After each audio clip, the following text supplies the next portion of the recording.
Bonjour à tous, on se retrouve dans cette nouvelle vidéo pour que je vous parle de l'Universal Pad Washer qui est ici à côté de moi, vous l'avez vu dans la miniature. Et alors pourquoi parler de ce nettoyant de pad, cette laveuse universelle, si on le traduit, mais c'est pas forcément la meilleure traduction qui soit. Eh bien c'est parce que vous allez le voir, c'est quelque chose qui est assez innovant et qui vous permettra de faire du polissage de professionnel.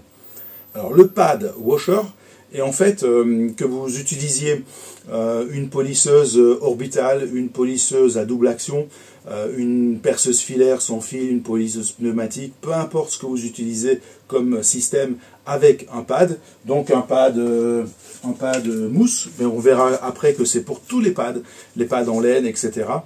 Donc que ce soit pour nettoyer les tampons en mousse, les tampons en laine, les tampons en feutre, les bonnets de polissage qu'on met parfois sur une polisseuse fixe, les applicateurs ronds, les applicateurs microfibres, qu'est-ce qu'il y a encore, les applicateurs ronds, les brosses et les boules de polissage. Voilà, on a fait le tour, enfin je pense.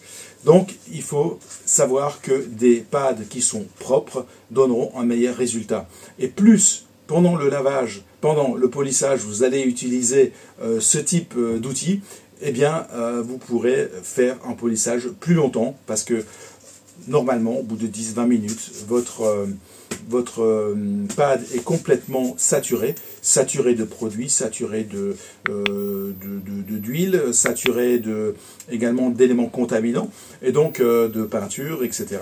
Plus, ça ne fonctionnera plus. Alors, on va voir ensemble comment ça fonctionne et comment l'utiliser, et vous allez voir, vous allez être surpris. Quand le seau arrive, alors le seau, je ne vous ai pas dit, ça vient directement de GridGuard, c'est le fabricant qui a mis au point les grilles en fait qu'on met au fond des seaux et qui a créé donc ce pad washer. Alors il arrive avec un couvercle à visser qui est très pratique si vous voulez quitter le domicile, et dans le seau, qu'est-ce qu'on trouve? On trouve la grille que certains mettront au fond d'un seau pour le lavage et autres. Et ensuite, il y a une petite grille qui est amovible, et on verra tout à l'heure son usage, qui est un peu bombé. À l'intérieur, il y a quoi? Alors à l'intérieur, je vais le sortir.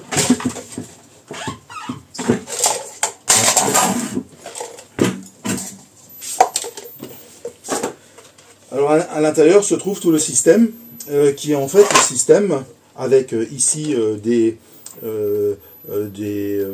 protections qui permettront de ne pas abîmer le seau, et ici 4 pompes. 4 pompes qui, une fois l'eau dans le seau, vont permettre de faire jaillir de l'eau pour nettoyer vos pads. Donc ça, c'est toujours à laisser au fond du seau. Et puis il y a également ici un trou, je pense que ça se voit, pour que l'eau, lorsque vous remplissez, ne puisse pas éclabousser. Et ensuite, il y a évidemment le manuel d'instruction. Alors pourquoi j'ai fait cette vidéo aussi? Parce que le manuel d'instruction, lui, il est en anglais. Il est qu'en anglais, et je vous dirai tout à l'heure où je l'ai acheté, sur quel site. Et ensuite, puisqu'il est fabriqué aux États-Unis, encore assez rare de nos jours d'avoir des produits fabriqués aux États-Unis, puisque généralement tout est fabriqué en Chine. Il y a le produit nettoyant, c'est donc le produit qui sert à nettoyer les pads. Et donc ici, il y a ce couvercle qui va se visser dessus et qui permet donc, c'est le couvercle anti-éclaboussure, qui permettra de rentrer avec la machine, qui permettra donc d'essorer et donc de pouvoir réutiliser le pad au moment du polissage. Vous pouvez continuer avec le même pad pour pas mal de temps. Ensuite, qu'est-ce qu'il y a marqué dessus? C'est donc à utiliser avec une polisseuse. Et puis en plus, cette machine sert à conditionner, à nettoyer et à sécher les pads, le tout dans le même accessoire. Et donc ce couvercle-là se visse sur le seau. Voilà. Et ensuite, eh bien ici, avec la petite vis papillon, eh bien, voilà, on peut faire rentrer des grands pads jusqu'à 100 160. Moi, j'ai pas des pads plus grands, peut-être ça existe plus grand. Donc les 160, la largeur du seau qui fait 30 cm. Donc vous pouvez utiliser du 300. Et donc voilà, vous faites rentrer la machine, il y a un petit arrêt, vous la mettez dedans, et puis vous... oui. Je parle, et j'ai oublié l'important, le plus important, c'est la grille qu'on pose au-dessus des pistons, voilà, qui va faire remonter l'eau pour imbiber les pads et les nettoyer. Et voilà, on va revisser le couvercle. Et puis ensuite, je vais vous parler des différentes utilisations. Alors j'ai rempli avec de l'eau. Donc vous voyez que c'est rempli de 3/4 à peu près. Il faut laisser 1/4 du haut. Et donc vous reposez la grille au-dessus des 4 pistons. Et il faut que l'eau ne vienne pas en fait immerger la grille. Et donc lorsque vous appuyez, vous voyez ici les jets d'eau. Voilà.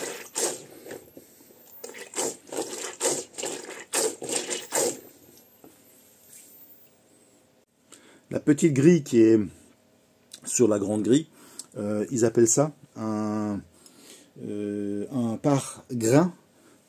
C'est-à-dire que lorsqu'il y a de la saleté, comme des petits éléments de sable, eh bien le fait qu'il soit comme ça permettra de les récupérer dans le seau. Donc le pare-grain ici, tout petit, vient se clipser sur la grille, ou alors pendant les périodes de séchage, il y a ici une position sur le couvercle anti-éclaboussure qui permettra aussi de le sécher à l'extérieur. Donc on va voir comment ça fonctionne. Pour le test, je vais utiliser 2 pads rouges de Suizer qui sont donc identiques et on verra pourquoi. Alors on voit déjà que celui-là a été utilisé, que j'avais nettoyé. Et puis le deuxième qui est neuf, et on verra pourquoi. Après, j'ai besoin de 2 pour vous montrer comment... Alors on va déjà prendre le rouge. Sur la machine rouge, et puis j'ai même pas remarqué que j'ai mes baskets rouges. Donc aujourd'hui, c'est une séance rouge. Donc voilà, alors admettons que ce pad est sale après un polissage. D'ailleurs, il est encore sale. Donc comment faire? Eh bien, vous prenez la machine et puis vous appuyez dessus pour qu'elle soit bien, que le pad soit bien humide. Voilà, il est bien mouillé. Et donc pour le sécher, on ferme donc le couvercle par éclaboussure. On démarre sur la vitesse 1. Alors ici c'est une machine double action. Et donc vitesse la plus lente. Et puis on augmente.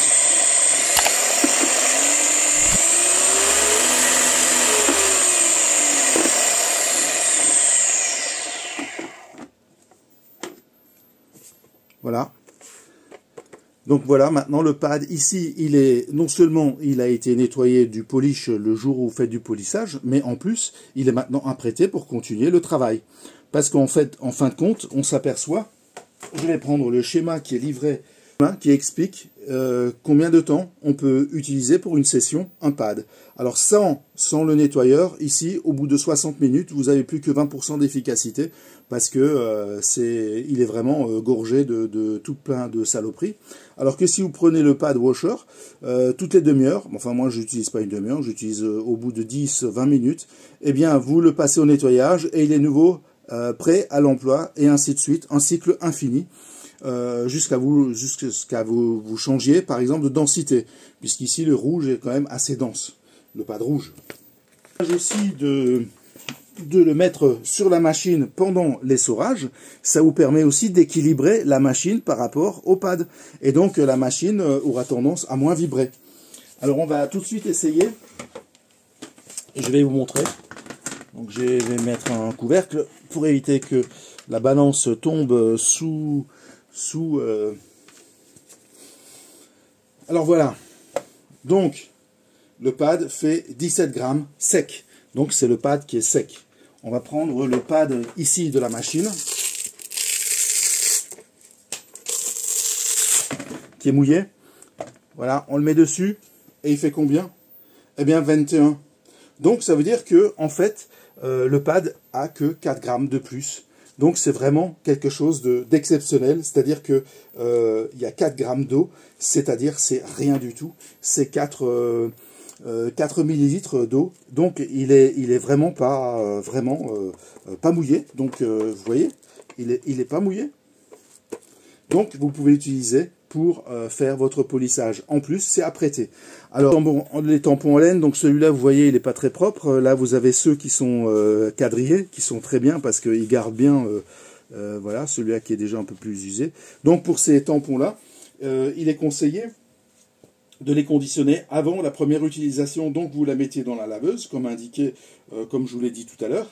Et en fin de compte, les petites fibres vont partir et ne vont pas être disséminées dans tout votre garage ou sur la carrosserie de la voiture que vous êtes en train de polir.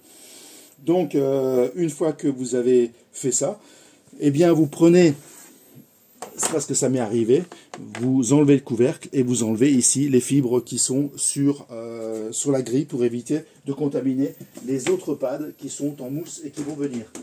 Alors, bien sûr, il y a aussi ce genre de pads, voilà, qui sont très fibreux, qui sont très efficaces, mais qui vont laisser beaucoup de flux, je ne sais pas comment dire, sur la carrosserie. Alors, nous voilà à la conclusion. Conclusion, c'est que une fois adopté, vous n'en séparez plus. Donc, le seul inconvénient, plaisanterie mise à part, c'est que la notice est en anglais. Je l'ai traduite en français pour mes besoins. Si vous en avez besoin, vous me la demandez sur Instagram, sur TikTok, sur YouTube, comme vous le souhaitez, je vous la transmettrai avec grand plaisir. Alors pour moi, vous avez vu les petites guirlandes sapin de Noël sont en place. Ça sera la dernière vidéo avant Noël puisque dimanche prochain ça sera Noël et donc je ne sortirai pas de vidéo, je fêterai en famille. Alors à vous aussi, joyeux Noël, fêtez en famille, fêtez entre amis, comme vous le souhaitez, marquez le coup. Moi je vous dis à bientôt pour une prochaine vidéo, portez-vous bien et salut les amis.